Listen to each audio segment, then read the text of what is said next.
about the best thing I got out of Notre Dame was I was the projectionist at the Snipe art house theater, and I would just every 3 days a week or something, I was projecting all the classics of film history. And you know, South Bend isn't the film capital of the world, but seeing the history of film and seeing European film and exposing yourself to movies is something you can do anywhere.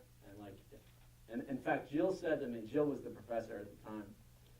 She said, if you want to be a filmmaker, you should be watching one great piece of film history a night, 5 days a week. So like that already, I was like, really? Like, no, she meant it. Like, you should be out there watching, devouring film right now, because if you want to be in this business, you'll be shocked at the level of film literacy that's in the business. People respect me because I can talk to them about the history of film, and people that can't talk that way with me, I don't respect. It's kind of like that. If you have a cinematographer that doesn't know, you know, the classics, well, how can you have that conversation? So I'm not trying to turn this into a class, but I have a few things off the top of my head I want to tell you guys. So who am I? I'm an independent filmmaker. That's a crazy goal to have. When I was here and then I went to NYU grad film, it seemed like a career path that made sense because indie film was booming, Sundance was booming. Today, independent film is almost, completely destroyed. The system wants Hollywood blockbusters or no budget. You'll never make a dime. It's not a career. It's a trust fund enterprise indie film thing. So that's what I wanted to be, was an independent filmmaker like, Jim Jarmusch and at the time Spike Lee, and went to New York because of Scorsese and Woody Allen and all those guys. But now I look at it, the businesses like TV and web are really where a lot of the most creative stuff is going on. And truthfully, that's where my career has been heading for the last couple of years. I left here in '93, and with a good recommendation from Jill Godmello, I got into the NYU grad film program. And I had a great experience there. It was 50 other students, 25 of us graduated. But of the 25 that graduated, 10 of them are A-list Hollywood guys right now, and are friends of mine, and that's always been a helpful thing. So connections that start here, and then if you do go to grad school or whatever, the connections you make last a lifetime and get out into the business. One of the first jobs I could get was in the wedding video world, and I thought it was right for a comedy, so we did that. And this movie played at South by Southwest. It got sold to Universal. It got distributed in 18 countries. It was on VOD. Stars plays it. I haven't made a dime on it. Nor have my investors. The business is pretty much for indie films like this has collapsed. So the distributor made over $1 million on it. They write off, when they don't make a ton of money, they write off all their other losses against your film. So my investors still, in fact, I shot a bridal commercial last week for one of my investors to just kind of get them back for losing $80,000 on the film. But we were a success story, so that kind of changed my whole brain around. Like, oh, you can make a really good indie and get a top Saturday night 8 o'clock slot at one of the top 3 festivals in the country.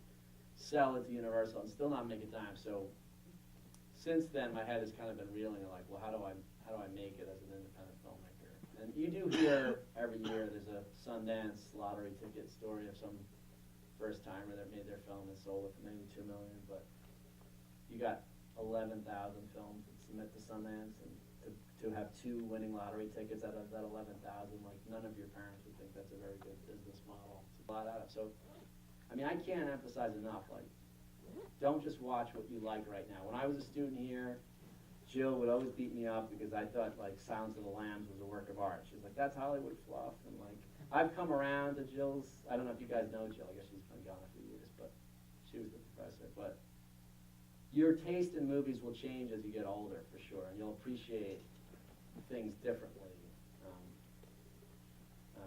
And I don't know, some of you may have a very sophisticated sense of film right now. I didn't. I came to school thinking I wanted to be Steven Spielberg. By the time I left, I thought, oh, maybe Scorsese. So my taste had grown up in my mind a little bit in those 4 years. And by the time I graduated to NYU, I wanted to be like Tarkovsky. So all of the, or Cassavetes. So my sensibility, the more movies you watch, the sense, your own sense of who you might want to be as a, in this movie, we want to be the Coen brothers. Like, we were going for it. We wanted to be, my cousin and I wanted to be the next Coen brothers. And we were using his act, that big heavy guy is in 10 Coen brothers films. Because we idolized those guys, and I had an editing room next door to them during Big Lebowski. And I was like, it's all, what you think is going to happen won't necessarily happen, but you'll learn from all these experiences. So, but even today, like, now I have a different idea of who I want to be. I'm starting to find for myself how I like to work and what kind of filmmaker I'm becoming. So, documentaries are a great thing to do if you do want to do narrative. Documentaries teach you so much about storytelling because you have to carve that story out of what you shoot. So it's really like it's like some kind of weird writing process that happens from reality that you experience in the edit room. So I really recommend, if you can't get funding for a film, just pick up the camera like I did and go out and shoot something you think is interesting and chase that, hold on to the tail of that cat as long as you can and see where it takes you. And this one had a happy ending for me, and it like has some real good closure at the end of the film.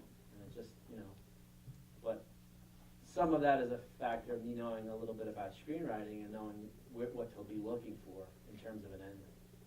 And then it happens. So figure out if you're a post person or you're a production person. I mean, there's definitely personality types. I'm a big believer in, like, I want to know everything. I want to know how to edit. I want to know how to sound mix. I want to know how to light. I want to know how to do sound. I want to know how to act. I want to know every single job on the set because I think as a director, I have to dialogue with all those people. And if I don't know what they're doing, how can we have any kind of constructive dialogue? With that said, I shot second unit for a guy named Jim Sheridan that did My Left Foot, and it was the movie In America. I don't know if you've heard of it. But Jim, who is an Oscar-nominated director that basically launched Daniel Day-Lewis, he didn't know a 50 millimeter lens from a 12. He was speaking completely Greek to him. He came out of the theater, and he's a fantastic director, but he didn't have that understanding of filmmaking. He had no clue about why I would use a different, because I was trying to be respectful to this guy who's made 15 features. What lens do you want me to be shooting on right now? And he had no insight into that conversation. Do whatever you think is right. So, that's a valid way to be as well. It's like specialize, figure out, I'm an actor director. All right, that's a certain type of director, or I'm a visual artist, and as a director, you might make great music videos or do certain type of films. I mean, Spike Jonze comes to mind as a really strong visual director that maybe isn't the greatest storyteller, but his visuals are so amazing that he has a great career. So, out of school, I think you figure out, are you a cameraman? Are you a camera person? I learned to be politically correct at NYU, but in the industry, it always defaults back to the non-PC terms. But